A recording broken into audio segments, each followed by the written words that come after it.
I'm going to try and make this, well, I think riveting subject a little bit more palatable for you. I started an evaluation process that was supposed to take me about 6 months, and I started that about 2 years ago, primarily because I noticed in the flyers that you've got that it says an evolution. I put it was an evaluation, but it has been an evolution actually. Things have evolved throughout the process of trying to assess these products, and the goalpost seems to be ever changing, and I'll tell you a little bit more about that towards the end. Just a couple of conflicts of interest statements. I'm not employed by anybody from the relevant companies. I've not had any money from any of the relevant companies. There is one small exception to what I've said there, and that is since we produced these slides, we have made a decision about the needles we're changing to clinically, and that company have helped us make an educational video to pass around to our trainees and consultants so they know what we're using. So there is a slight conflict of interest well after these slides were created. So what we did in UHL from the beginning was that we decided we wanted to try and get a broad evaluation of these products right from the beginning. And we wanted to do that with bench testing, with then setting on for me to be sort of doing some personal evaluation before we moved on to a broader group. And right from the beginning we involved the full remit of people that we felt were likely to be regular spinal needle users. So all of our bench testing was done using 25 gauge 90mm fairly standard pencil point needles, assessed in a sitting and a lateral position, and we basically used modelled CSF to look at two aspects of CSF. One was visualisation of the CSF at the hub of the needle, and also time to collect a sample of CSF, because obviously that may be relevant to the physicians and the neurologists when they're collecting CSF samples for diagnostics. I then looked at 5 needles on a clinical basis just to make sure that we ironed out any major flaws. If anything failed my test, it didn't get any further. It also meant that I was a bit of a local champion, so that if people couldn't work out how to get the syringe to attach to the needle, they could come and ask me in advance. We then looked at a group testing where we had 30 needles split between a group of experienced anaesthetists, looking mainly in obstetrics and in orthopaedics. And as I say, we had earlier stakeholder involvement from paediatrics, haematology, medicine and neurology, and those links are ongoing at present. So in terms of what's out there to be tested, there are 9 pieces of kit in production. The 5 on your left are all sharing a common connector, which is the surety connector, which is effectively a reverse luer. So all of the tapers and the dimensions are all exactly the same as the luer system that we're currently using. It's just they're in reverse. So the needle has the male portion and the syringe has the female portion of the connection.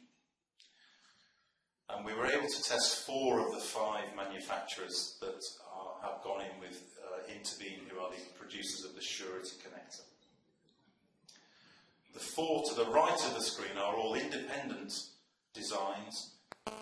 They are mutually exclusive to each other and don't fit with any of the surety connections either. So they're all completely independent, the 5 different connectors that we've got in table.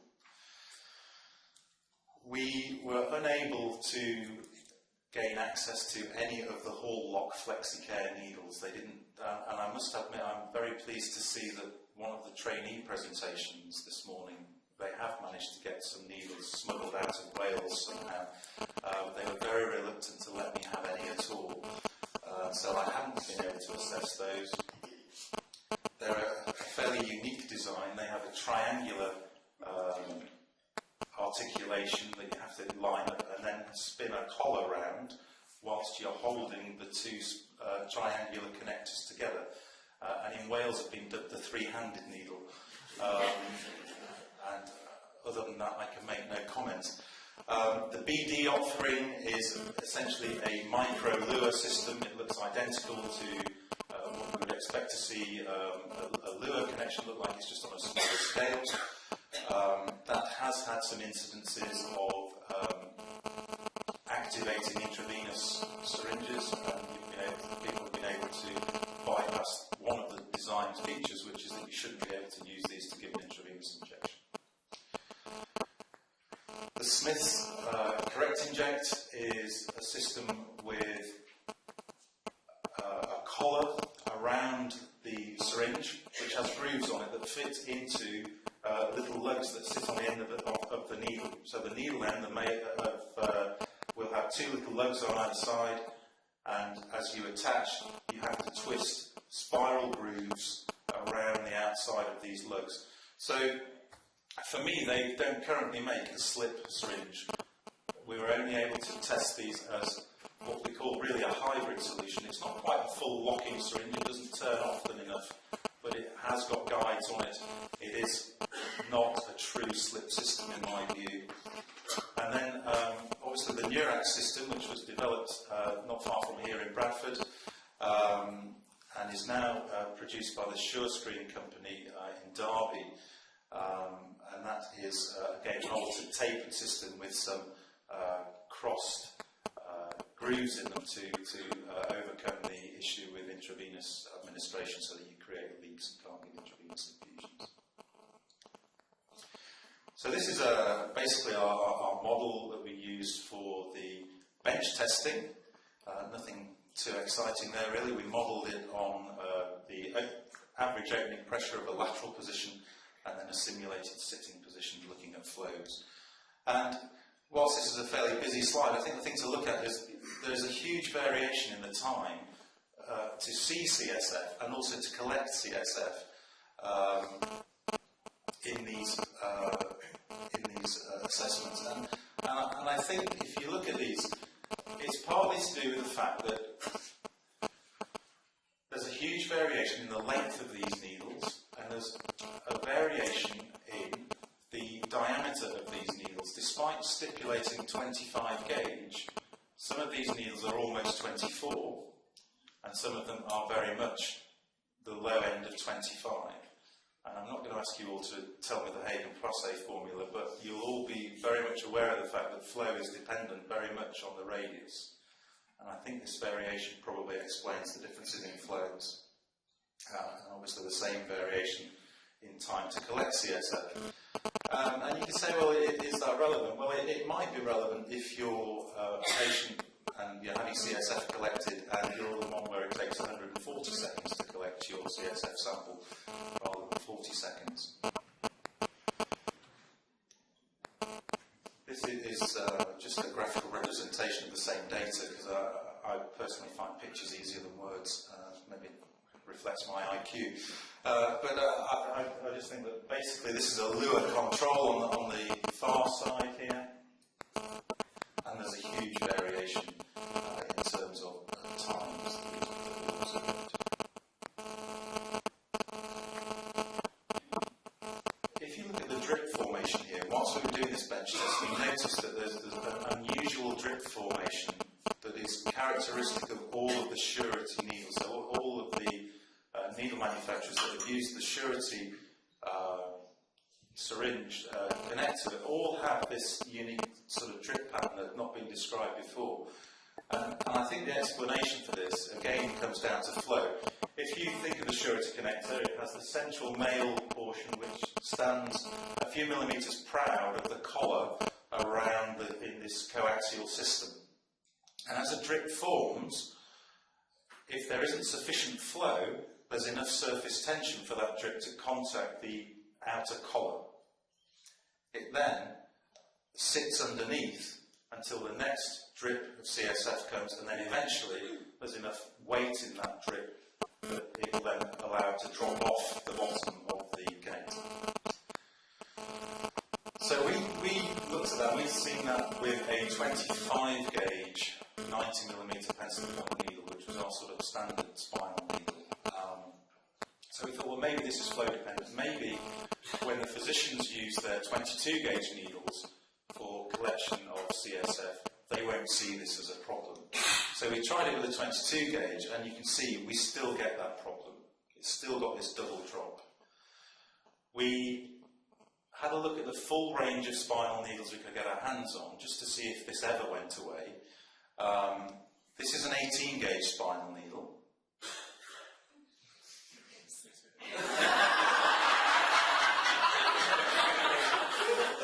So, I think you'd agree the double drop is gone.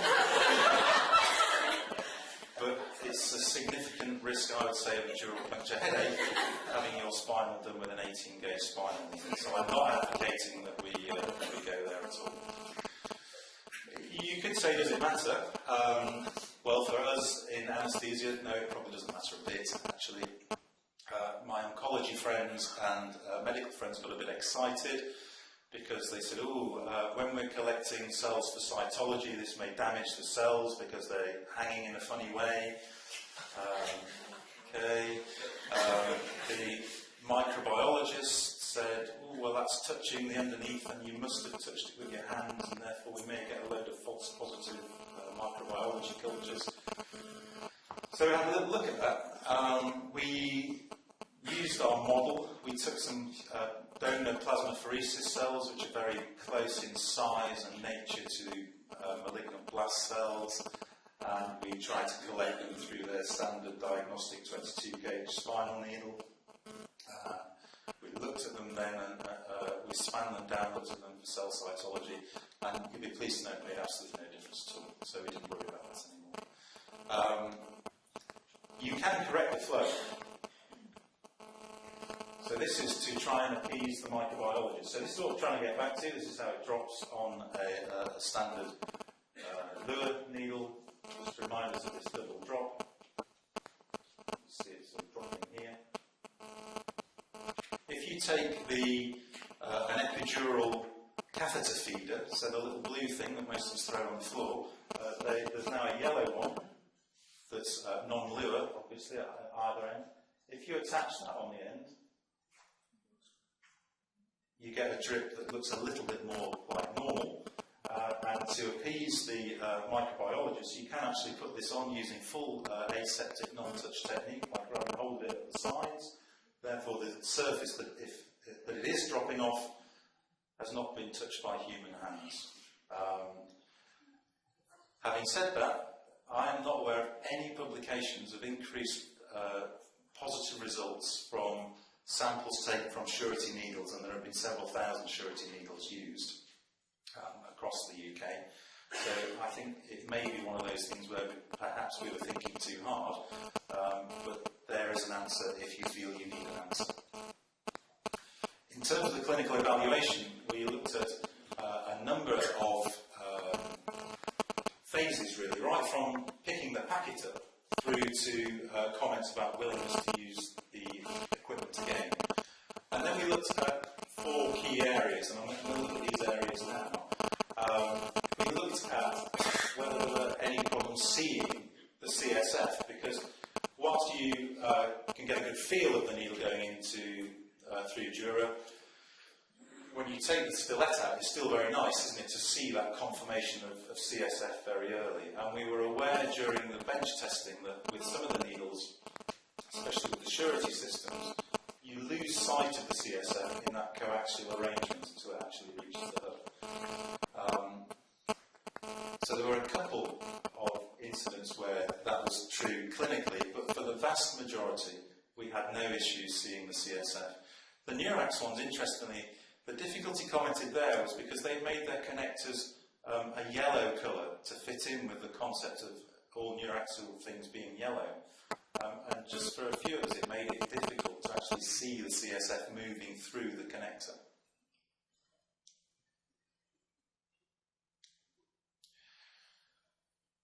We then looked at whether there were any difficulties with aspiration of CSF, and there were a small number.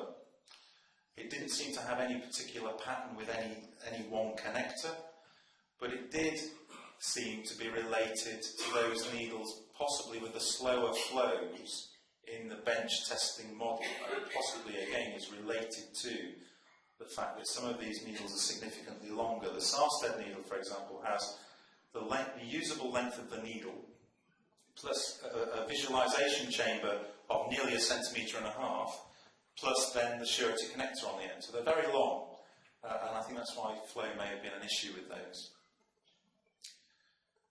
Trope car issues, some were a little bit sticky, so you didn't want to disconnect very well. Some were a little bit gritty and just felt a little bit cheaply made, really. The Piant ones, since the samples were looked at, have been re-engineered, and that reinsertion problem is no longer present. They have just re-engineered the way that the shoulders meet the needle tip. Did they leak? That's important, isn't it? Because we don't want to lose part of our injectate volume. The Smiths ones, none of them leaked, but if you remember, that's because it's not, in my opinion, a slip syringe. It's a hybrid semi-locking syringe. So not surprising that we didn't see any leaks there. The Vigon, Braun, Sarsted and Piant all leaked a tiny bit, similar to what you would expect with a luer system, essentially, because it is a reverse luer connector. The leakiest were the BD and the Neurax systems. I'm just looking now at the individual producers just to see if there are any common recurrent themes. And most of the recurrent themes are actually to do with the sharp end of the needle. And I think what this process did for us was give us a chance to re-evaluate the sharp end of the needle as much as the connector. Poor dural feel was a very common thing that we felt with a lot of these needles, and that's essentially nothing to do with the connectors. We had one MHRA notification with the Neurax system, and that was essentially due to packaging. We had a box that caused significant confusion with one of my colleagues who felt it was advertising a new luer system rather than the fact that it was a non-luer system, so we felt that was a little bit of a failure. Likewise with Smiths, we had an MHRA notification because one of them was malformed and we couldn't attach the two together.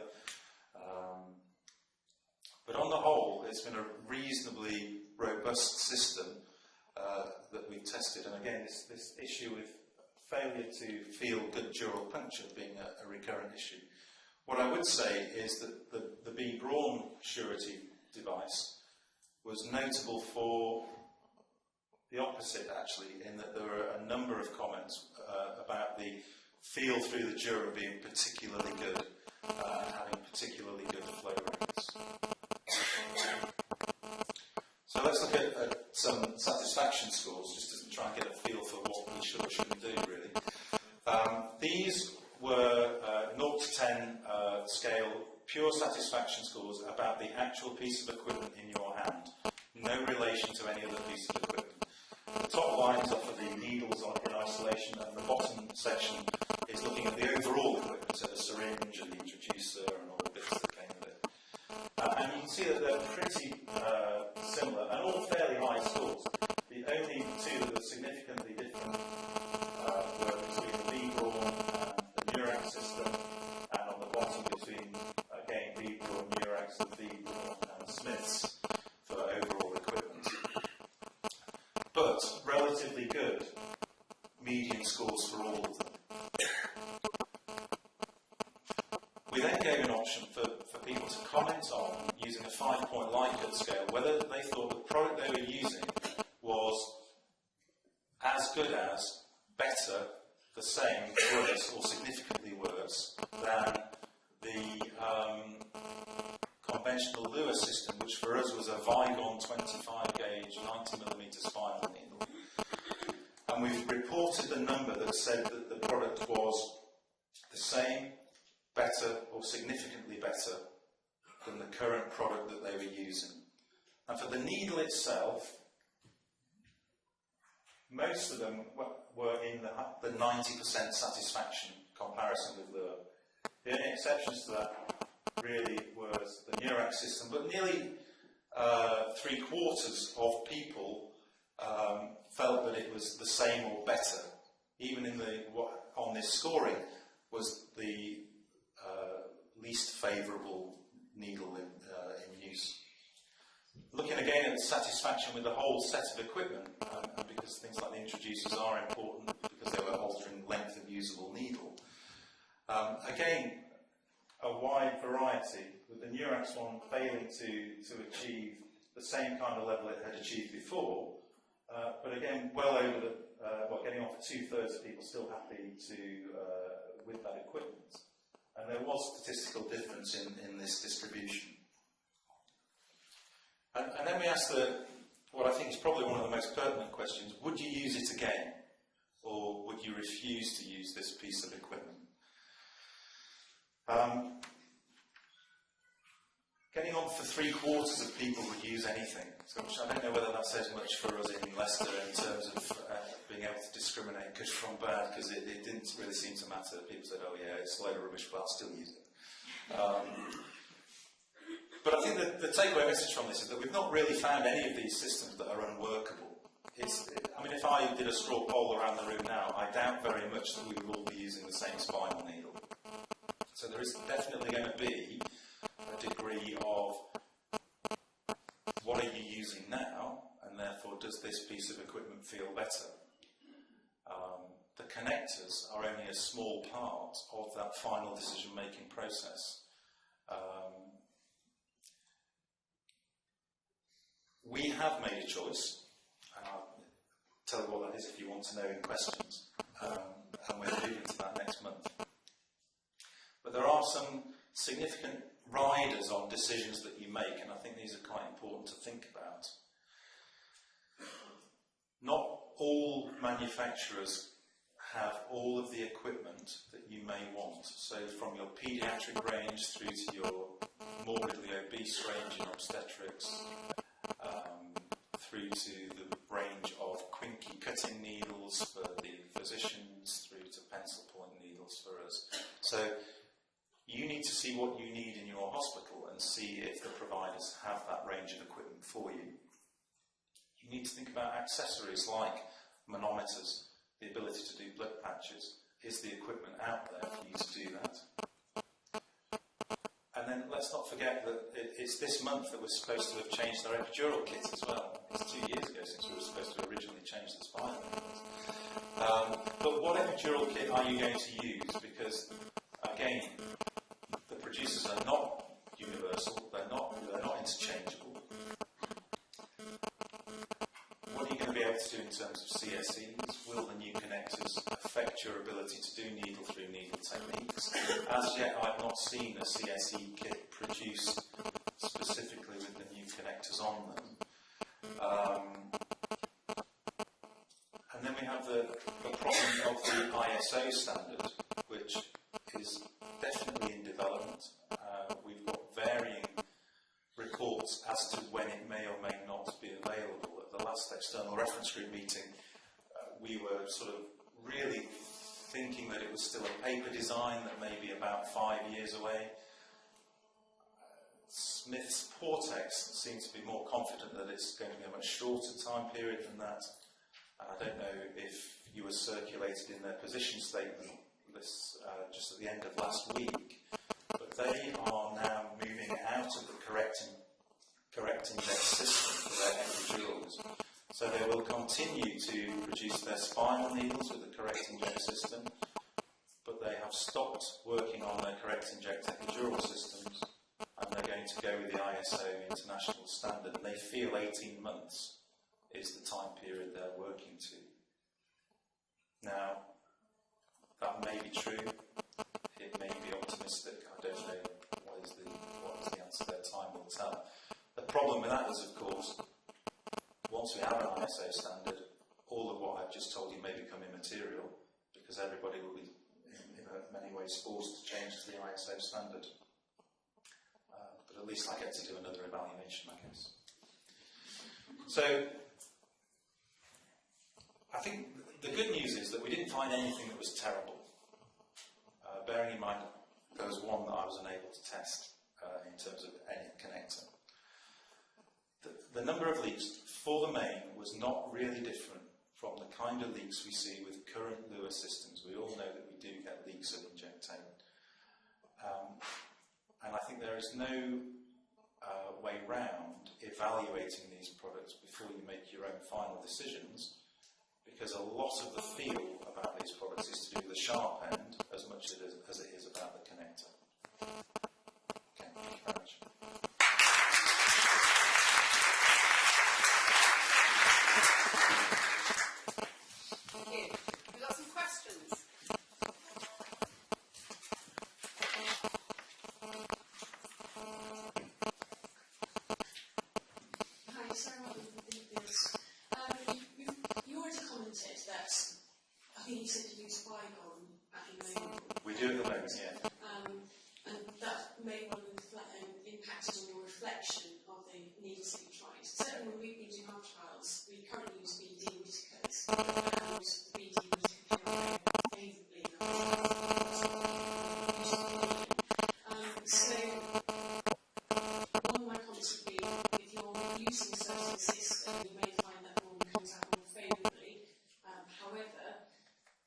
you need to think about interchangeability. If we're going for the surety system, which the main players are Starsted, Pike, B, Braun and Blue Box, which one we didn't try, we've got a number of suppliers who supply the needles. We've got one supplier for the syringes. Now, if they're unable to produce enough syringes, we have a supply issue. Yeah, that's not actually quite true though, because all of the needle manufacturers that have gone with surety are licensed to make the syringes if they choose to. So it's not. I know what you mean. I mean, all of them really have potential supply issues. All of the four that are isolated producers have issues. We've all had Portex supply issues in the past with epidurals and stuff. So it is a real problem. And part of the perceived benefit is what we were saying with surety, the interchangeability of the product. Yes, there is one surety manufacturer and one sort of big warehouse with several million syringes in it. But they're all of the other producers can make the surety syringe if they choose to. So it's not quite as bad. And my second question is, have you tried the epidural needles yet? I've got 3 epidural needles, which I'm just waiting for a 4th one to arrive, which should be at the end of this month, to then start doing an evaluation of some surety epidural products. I was hoping to have the Smith's Portex inject system to test, but obviously they've done a complete U-turn last week in terms of they're no longer going to make a correct inject system for me to compare it against. Okay, from our concern regarding the different systems, in the choosing systems you've already alluded to, having one system for your spinal needle, one system for your epidural needle, and then a third, the usual system for local infiltration, you could then potentially end up having 3 different systems on the tray, which actually is considerably complicated. Yeah, I mean it is a real issue because the problem that you have is that in our evaluation, and I appreciate what you say about it, it's against what you're evaluating it against. The Smith spinal system didn't score well. For us, we preferred a surety-based product. Now, I'm going to have a significant time trying to persuade my colleagues to come off Portex epidurals. And unless I find something that is as good as, I won't get them to change. Now, I think the MPSA's directive and desire has always been to have one connector in a hospital, but it hasn't ruled against you having different MPSA compliant luer systems. You can mitigate around the problem by having packs for spinals and epidurals, but I accept the fact that it is potentially making risk of wrong syringe and wrong needle in the wrong place at the wrong moment in time. Especially in the environment that we all... Absolutely, in an emergency situation. So I'm hoping that when we evaluate the epidurals, we find something that is as good as a Portex epidural. We'll see. One of the manufacturers has got epidurals out for trial, those are 16 and 18 gauges to have a go with, but they are a bit different. Yeah, I've not seen anything yet that looks like a Portex. So. We need to move on actually, so if anyone does have any burning questions, perhaps you could do them over the lunchtime. That's great, thank you.